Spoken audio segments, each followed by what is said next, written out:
Hello everyone, this is the new lecture और इसमें आज हम लोग क्वेश्चंस की प्रैक्टिस करेंगे on moment of inertia.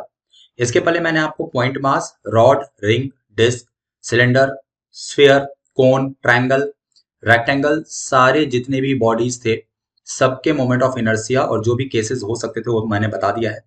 Perpendicular axis theorem, parallel axis theorem पे भी डिस्कस हो गया है और बहुत सारे क्वेश्चंस भी हमने किए। कुछ और क्वेश्चंस की प्रैक्टिस करते हैं, चलिए। सारे क्वेश्चंस बहुत इंपॉर्टेंट है और इस टाइप के क्वेश्चंस आपको अक्सर एग्जाम में देखने को मिलेंगे। देखिए, फर्स्ट क्वेश्चन कहता है we have one solid sphere and one very thin spherical shell, they have identical mass and moment of inertia about their respective diameter. तो डायमीटर के अबाउट या सेंटर ऑफ मास के about moment of inertia for hollow sphere मैंने आपको prove कराया है, वो होता है 2/3 mr²। और moment of inertia of solid sphere about the same axis which is passing from center of mass of the body, वो होता है 2/5 mr²। क्वेश्चन के अकॉर्डिंग ये जो आपका moment of inertia hollow sphere है और moment of inertia solid sphere है, दोनों इक्वल है। तो हमने लिख दिया 2/3 m r1² और इधर हमने लिख दिया 2/5 m r2²। दोनों का मास भी इक्वल है, ऐसा क्वेश्चन में बोला हुआ है। तो मास से मास कैंसिल हुआ। हमें चाहिए R2/R1, क्योंकि पहले देखो सॉलिड वर्डिंग किया है, फिर स्फेरिकल सेल बोला है और मैंने R2 को सॉलिड स्फीयर माना है। तो R2/R1 कितना जाएगा? 5/3, 2 से 2 कैंसिल होगा रूट में। तो आपका फोर्थ ऑप्शन करेक्ट होता है। ठीक है, नेक्स्ट आइए। नेक्स्ट है 100 kilogram metal is cylinder 2 metre long and with cross section 25 centimetre square stands vertically on one end. The pressure exerted by the cylinder on the floor. ये moment of inertia का question नहीं है, फिर भी मैं आपको समझा देता हूँ। अगर कोई क्वेश्चन ऐसे आता है तो क्या करना है आपको। देखो, देयर इज अ सिलेंडर और इस सिलेंडर को किसी एक प्लेटफॉर्म पे किसी एक सरफेस पे रखा गया है और इस सिलेंडर का जो वेट है mg वो नीचे काम करेगा। We have to find pressure. Pressure is equal to होता है फोर्स अपॉन एरिया। तो mg इसका फोर्स है जो ये लगा रहा है अपॉन एरिया। तो मास इंटू ग्रेविटी, तो 100 इंटू जी 10 ले लेते हैं और एरिया जो है वो गिवन है 25 सेंटीमीटर स्क्वायर। 25 इंटू 10⁻⁴ एमकेएस में कन्वर्ट करना बहुत जरूरी है, अदरवाइज आंसर गलत हो जाएंगे। ठीक है, तो ये हो गया 4 और ये ऊपर जाएगा तो 10⁵। 4 इंटू 10⁵ न्यूटन पर मीटर स्क्वायर, सेकंड ऑप्शन आपका करेक्ट होगा। ठीक है, नेक्स्ट ये आइए, नेक्स्ट क्वेश्चन देख लेते हैं मोमेंट ऑफ इनर्शिया से। इन अ रेक्टेंगल ABCD, इसमें है BC is equal to 2AB। मतलब कि अगर मैं इसको इस वाले को x मान लूं, ठीक है, ये लेंथ, तो मैं इसको 2x मानूंगा। ठीक है, इक्वेशन के according BC is equal to 2AB। The moment of inertia is minimum along the axis through. किस एक्सिस के अलोंग ये मिनिमम होगा? देखो, किसी भी यूनिफॉर्मली डिस्ट्रीब्यूटेड मास बॉडी होती है, अगर हमें उसका मिनिमम मोमेंट ऑफ इनर्शिया चाहिए तो हमें ज्यादा दिमाग नहीं लगाना। अबाउट द सेंटर ऑफ मास अगर हम कैलकुलेट कर लें तो वो मिनिमम होता है। ठीक है, मिनिमम जो होगा वो अबाउट सेंटर ऑफ मास होगा। अगर ये एक लैमिना है, एक रेक्टेंगल है और इसका अगर सेंटर ऑफ मास देखें तो इसका सेंटर ऑफ मास इसके इंटरसेक्शन पॉइंट पे होगा, है ना, ठीक बीच में यहाँ पर। इसके अबाउट अगर हम मोमेंट ऑफ इनर्शिया निकालें तो इसके अबाउट मोमेंट ऑफ इनर्शिया कितना आएगा? अच्छा, ये पूछा भी नहीं है, यहाँ सिर्फ इतना पूछा है कि किस एक्सिस के अबाउट आपका मिनिमम होगा, हमें कैलकुलेट नहीं करना। एक तो सेंटर ऑफ मास से पास तो होना चाहिए, लेकिन अब यहाँ समस्या ये है कि जो 4 ऑप्शन है उसमें से हमें बताना है। तो इसमें अगर आप ध्यान दो तो चारों ही एक्सिस जो गिवन है वो पास तो सेंटर ऑफ मास के अबाउट की हो रही है, लेकिन उसके अलावा अगर देखो तो ये जो 20 नहीं, कौन सा, एक सेकेंड, ईजी वाला अगर हम देखें और एक देख लेते हैं HF, ये दोनों देख लें। ठीक है, इसके अबाउट सेंटर ऑफ मास आपका, सॉरी, इसके अबाउट जो मोमेंट ऑफ इनर्शिया होगा वो मिनिमम होगा। क्यों?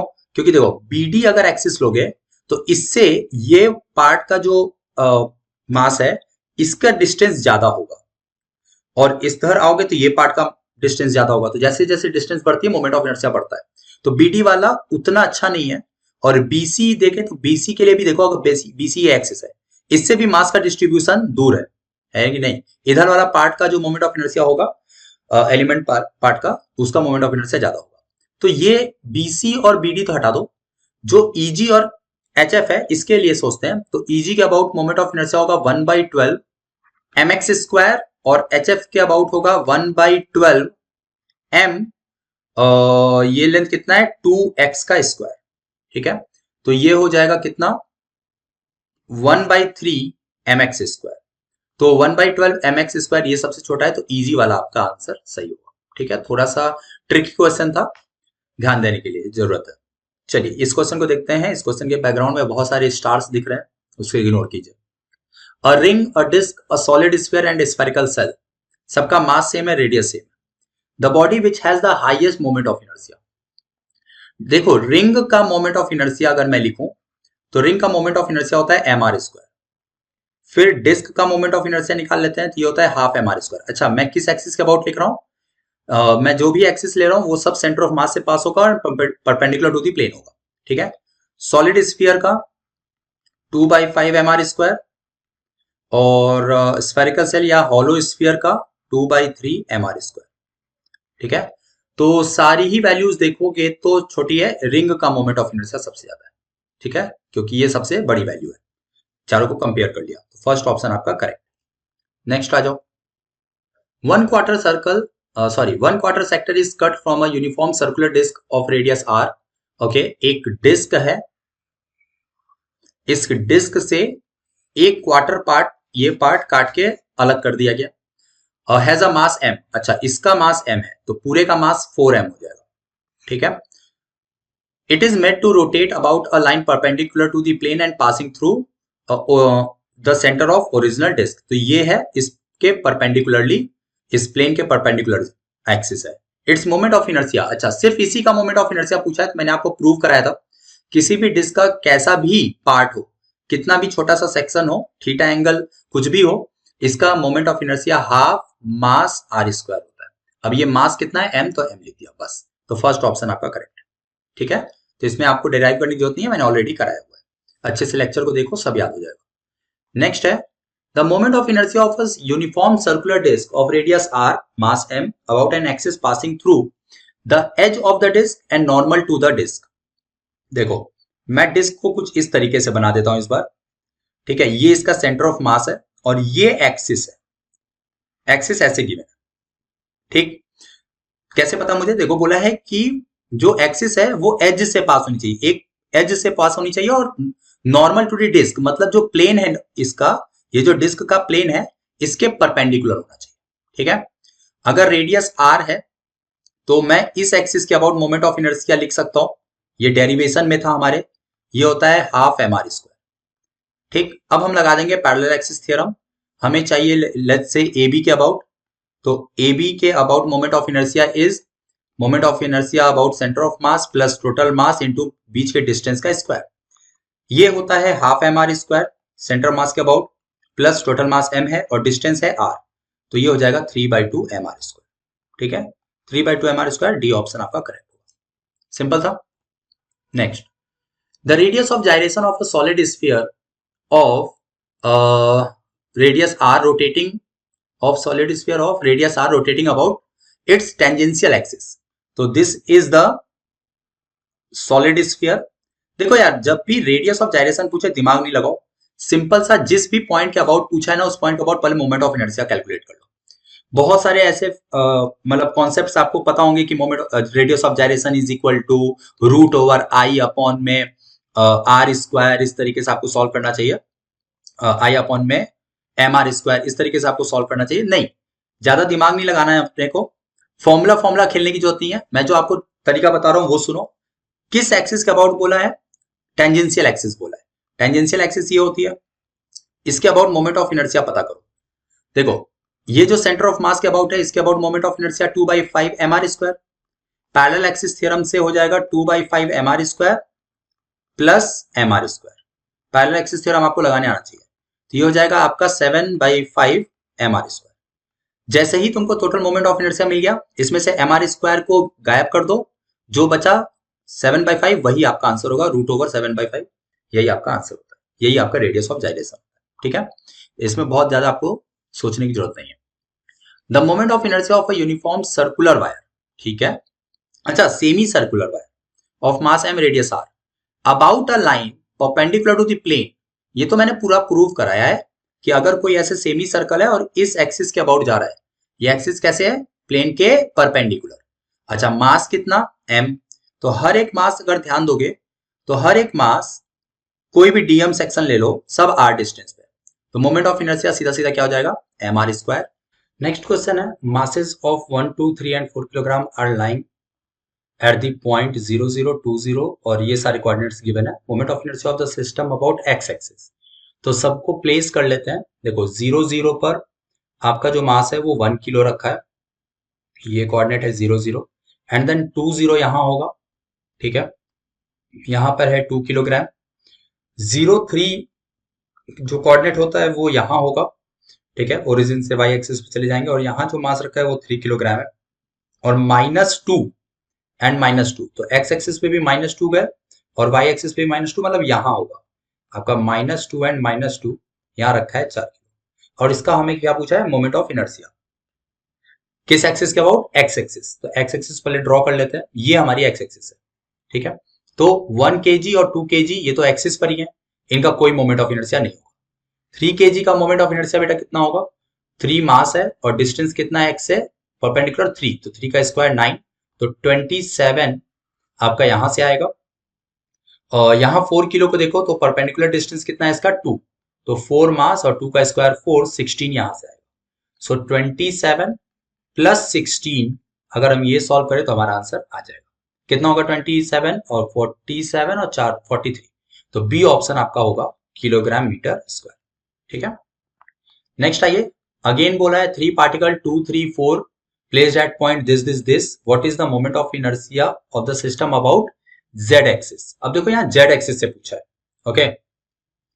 तो जो 2 किलोग्राम है वो ओरिजिन पे रखा है, ठीक, ओरिजिन है 0, 0, 0, ठीक, 1 मिनट, ये एक्स एक्सिस हो गया और एक्स एक्सिस वाई एक्सिस ये होगा, है ना।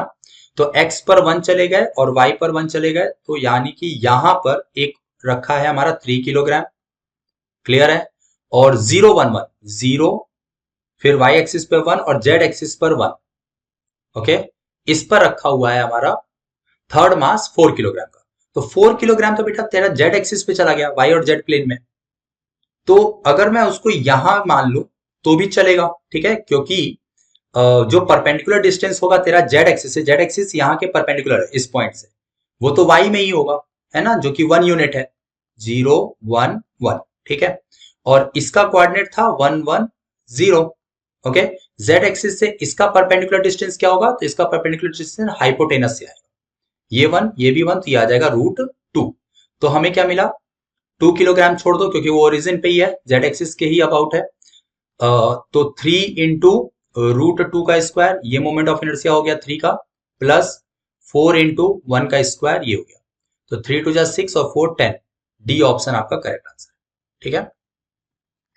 Next, a ring, circular plate and spherical cell and solid sphere have the same mass and radius, तो किसका मोमेंट ऑफ इनर्शिया सबसे कम है, तो फिर से लिख लेते हैं, रिंग का moment of inertia mr square about centre of mass and perpendicular to the plane, circular plate मतलब डिस्क, तो moment of inertia half mr square, spherical shell moment of inertia क्या होगा 2/3 mr स्क्वायर, और solid sphere, इसको ना hollow sphere लिख दो ऐसे, और सॉलिड स्फीयर ये होगा 2/5 mr स्क्वायर, ठीक। तो ये है आपका 1 टाइम्स, ये है 0.5, ये है 0.6 अप्रॉक्स और ये है 0.4, तो सबसे छोटा है आपका सॉलिड स्फीयर का मोमेंट ऑफ इनर्शिया, ठीक है, सबसे छोटा यही मिलेगा। नेक्स्ट क्वेश्चन है, the moment of inertia of hollow spherical shell about its diameter, radius और सरफेस डेंसिटी गिवन है, हमें मोमेंट ऑफ इनर्शिया निकालना है। Moment of inertia about its diameter क्या होता है, 2/3 mr स्क्वायर। अब क्योंकि मास गिवन नहीं है, हमें क्या दिया, सरफेस डेंसिटी दिया, तो सरफेस डेंसिटी को हम लोग लिख सकते हैं सिग्मा इंटू एरिया, एरिया क्या होगा 4πr स्क्वायर, ठीक है, और ये भी हो गया r स्क्वायर, तो क्या मिला 2/3, सरफेस डेंसिटी दिया है 3 इंटू 4πr⁴, 3 से 3 कैंसिल हुआ तो 8π, अब r की वैल्यू कितना दिया है 2, 2⁴ कितना हो जाएगा 16, 18 6 128 पाई, सबको सीजीएस में ही निकालना था तो कुछ भी मैंने कन्वर्ट नहीं किया, ए ऑप्शन आपका correct. Next, moment of inertia is, देखो यहां पर जो क्वेश्चन है वो मोमेंट ऑफ इनर्शिया के बारे में पूछा जरूर है, लेकिन किस टर्म में, काइनेटिक एनर्जी। तो अगर कोई बॉडी किसी एक्सिस के अबाउट रोटेट करती है तो उसके पास एक रोटेशनल काइनेटिक एनर्जी होता है जिसकी वैल्यू होता है हाफ आई ओमेगा स्क्वायर। तो kinetic energy is equal to अगर है हाफ आई ओमेगा स्क्वायर, तो आई इज इक्वल टू होगा 2 times kinetic energy upon omega square. So 2 times kinetic energy upon omega square, मतलब कि B option आपका correct होगा। Next question, two rings have their moment of inertia is ratio 2:1। तो ring 1 ring 2 दोनों का moment of inertia 2:1 है and there diameter, उनका जो डायमीटर है उनका रेशियो है 2:1। तो अगर डायमीटर का रेशियो 2:1 है तो रेडियस का रेशियो भी 2:1 ही होगा। R1/R2 भी 2:1 होगा। ठीक है, अब हमसे पूछ रहा है कि मास बताओ। तो भाई देखो, रिंग है तो mr स्क्वायर होगा, तो m1 r1 square upon m2 r2 square, यही होगा जो कि 2:1 है। अच्छा, तो हमने क्या लिख दिया यहां से, इधर देखो, 2/1 इज इक्वल टू m1/m2 और r1/r2 की वैल्यू 2:1 मतलब 4:1 हो जाएगा। ठीक है, तो हमें यहां से क्या मिलेगा, m1/m2 इज इक्वल 1/2। तो बी ऑप्शन आपका करेक्ट। तो ये थे कुछ क्वेश्चंस। आई होप कि आपको सारे क्वेश्चंस क्लियर हुए होंगे। मैंने डिफरेंट टाइप के क्वेश्चंस यहाँ पर रखे हैं ताकि आपको आइडिया लगे किस टाइप के क्वेश्चंस एग्जाम में पूछे जा सकते हैं। जहां तक बात है डिस्क्रिप्टिव वाले पार्ट की, तो वो मैंने ऑलरेडी पढ़ा रखा है। आप अच्छे से उसको तैयार कर लो, उसके डेरिवेशंस प्रिपेयर कर लो, आपका मोमेंट ऑफ इनर्शिया पूरी तरीके से। इसी टाइप के और भी सवालों के लिए और भी लेक्चर के लिए आप फॉलो कीजिए और साथ ही साथ कमेंट सेक्शन में मुझे बताइए कि आपको किस टॉपिक की नीड है, तो मैं उस पर लेक्चर आपको प्रोवाइड कर दूंगा। मिलते हैं नेक्स्ट लेक्चर में। आज के लिए इतना ही। Thank you so much.